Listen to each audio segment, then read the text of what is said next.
kind of has a very unique perspective or unique voice. Yes, get out. She's okay.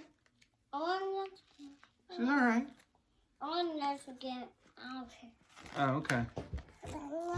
Yes, follow me. Me.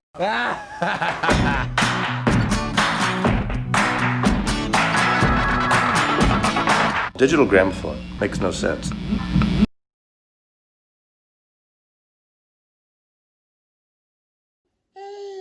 Hi. Can you say hey? Can you say, hey, VC? This is Inez. Hi. Hi. You guys have met Sam. I don't know. We're going to try and do this video with Inez. I'm at home with both of them. Taylor's at her in her classroom. Cleaning up for the year. I just watched a video by Shannon D. Now, Shannon, from what I gather, has been off and on YouTube for years. I believe she mentioned that she was more active around like starting back in 2012 or so. It's weird to believe that that was 8 years ago now. Anyway, and she's been posting some videos. One of the quite a few that I've seen kind of come back to YouTube under quarantine or while stay-at-home orders are in effect. Well, she just did a video of her 40 favorite female artists. And Richard McCook had started a thread, 10 desert island albums, discs, whatever, girls only allowed. And I'm not going to do really either one. I just wanted to do a response to kind of show some of my favorite female artists. I've done this with answers to like contests from time to time. But this is kind of a way for me to just kind of encompass all into one video. I don't know. Just some of my favorite artists that Shannon didn't mention. One will be one that she mentioned in her video. But anyway, the reason why I wanted to do this, because I wanted to do it while it was on top of mind. And I didn't want to, I don't know, I just wanted to be very reactionary.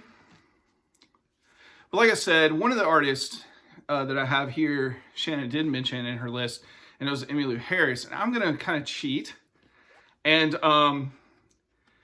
do 3 all-in-one with the album Trio. I'm a big Emmylou Harris fan. I have several of her albums. I'm also a big Linda Ronstadt fan. Shannon talked about how Emmylou is an incredible interpreter, and Linda Ronstadt, I believe, is one of the greatest interpreters of all time. Also one of the greatest voices ever. And then Dolly. We're a Dolly household. I've mentioned that before. My wife worships Dolly. I love Dolly. I think she is one of the greatest souls on the planet. Dolly's one of the greatest songwriters to ever live. I'm not as big of a fan of her complete albums. There are a couple that I am, but as far as individual songs go, and just what she means as a cultural icon too, to so many. I've mentioned before when I talked about that children's book that we bought about Dolly, that there's a podcast, Dolly Parton's America. I highly recommend it. Again, it's not for everyone, but I think it's fantastic. Really covers Dolly, all aspects of Dolly, kind of the things that make her so great, but then also some of the things that make her not controversial, but There's a dichotomy there, as there is with a lot of great things from the South. I've talked about Sharon Van Etten before. Her album that came out last year was my favorite album of last year. I've been a big Sharon Van Etten fan for the last decade. I discovered her around 2010. Tramp, this was her 2012 album. This was my favorite album by her until last year. Still incredibly strong. Annie Clark, St. Vincent. I've talked about her many times. I just talked about her in my guitarist thread. I've talked about her in other videos. She's one of my faves. This is going to be a fun video. In Bloom by Beach House. Victoria Legrand from Beach House. An incredible vocalist. Beach House, their music I've always kind of called a hybrid of Fleetwood Mac and Cocteau Twins. So it's dream pop, but there's a certain organic quality to it as well. Especially on this one and the album before it. Angel Olsen, currently a resident of Asheville, North Carolina. Not originally from the area though. This is her 2016? Yeah, 2016 album, My Woman. This is my favorite by her. The one before it, No Fire, No Witness. I can't remember the name of it. But anyway, again, I'm going really off the cuff here. This is a phenomenal album. She's a great songwriter. I'm not as big of a fan of her most recent one. It seems a bit trendy to me. Sarah Shook and the Disarmers. She resides in Chapel Hill, North Carolina. I'm a big fan of this band. Big fan of her attitude. She's an incredibly clever songwriter. I talked about her briefly in my collab video with Mazzy. Her album Years was one of my favorite albums of 2018. This was her, I can't remember where this falls in her discography, but this was the one before Years. Came out in 2015, I believe. No, 2017, a year before it, sorry. With Sidelong, Sarah Shook and the Disarmers. Caitlin Rose. This is her album, The Stand-Ins. This came out in 2013. She's a singer-songwriter based out of Nashville, Tennessee. The first time that I ever heard her, she opened for Jason Isbell when I saw him at the Ryman Auditorium. She was fantastic. Her band was incredible. She's just such a sophisticated performance. Timeless in a way, her music. She did a great cover of Pink Rabbits by The National. And this is just a really strong album. It's the last album she's released. I don't know what's going on with her career. I know she still performs regularly in Nashville, but I don't know. She's great. I think she's fantastic. Lily Hyatt. This is John Hyatt's daughter. I just talked about her in a recent Pickups video. This is her album Trinity Lane, which came out in 2017. This is one of my favorite albums from that year. A top 10 album for me that year. It's just great rock and roll. There's an Americana flavor, some folkier tunes. Hey, Inez. Some folkier tunes, but still really strong. Kind of Heartland, a hybrid of Heartland and Southern rock. The Navigator by Hooray for the Riff Raff. Alinda Segarra is pretty much Hooray for the Riff Raff. She's an incredible singer-songwriter. This was a top 10 album for me in 2017 as well. Her last album, I have that one too. Small Town Heroes, really great. Kind of Americana, bluesy. There's also a bit of jazz in that album. This album takes on a lot of different styles, but it runs together with kind of a narrative. It's a bit of a concept album. The cover is very much an ode to The Rise and Fall of Ziggy Stardust, and The Spider from Mars. But yeah, it kind of follows the story of a I might be getting this wrong. Sorry, again, off the cuff, but specific details I might be missing, and I hate that, but I'll go for it anyway. It's essentially following the story of a United States-born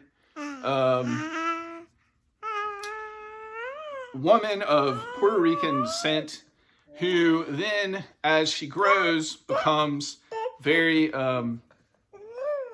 in touch with her heritage and becomes like this emboldened, brazened, strong character by the album's end. Pretty much what was going on with Linda Segarra when she wrote this album. So anyway, strong album. Highly recommend it. The Navigator by Hooray for the Riff Raff. Mwah. Amanda Shires. To the Sunset. This is her album from 2018. This was another top 10 for me that year. She is married to Jason Isbell, but had a career long before he rose to the prominence that he, the level of popularity that he has achieved over the recent years. I'm glad that she has seen some of that in her involvement with the Highwomen. And I hope that more attention is drawn to her solo work. This is the only album of hers that I own in physical format. I've streamed a lot of her music prior to this. I want to pick up more of her albums in physical format, but still a great singer-songwriter, violinist, or fiddle player, whichever way you want to go with that. Plays guitar as well. Great storyteller. Highly influenced by Leonard Cohen, Tom Waits. You don't necessarily hear that in her music directly. People with a more trained ear would hear some of those influences, I think, in her music. But yeah, definitely as a storyteller, inspired by those two. Great stuff. Amanda Shires.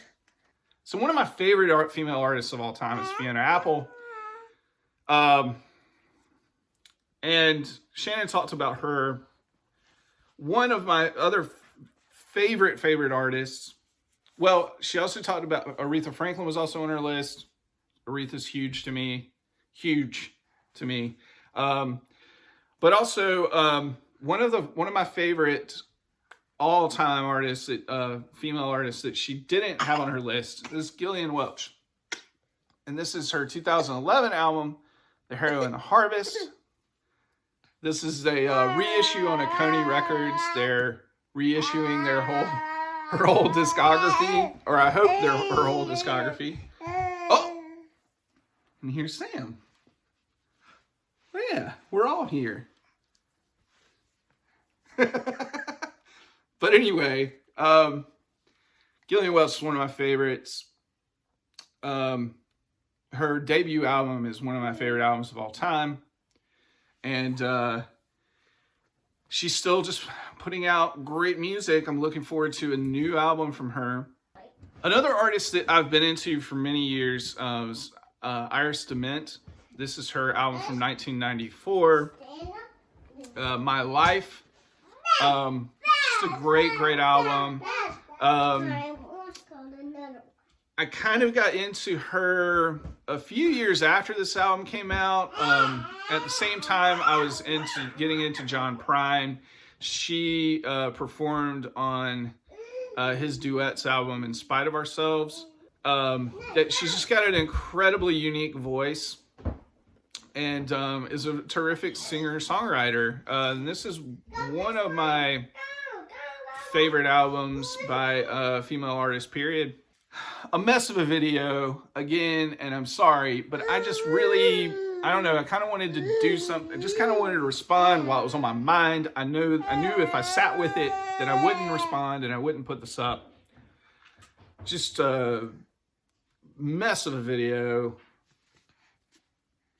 Hopefully that face makes it a little better. John exploiting his kids again.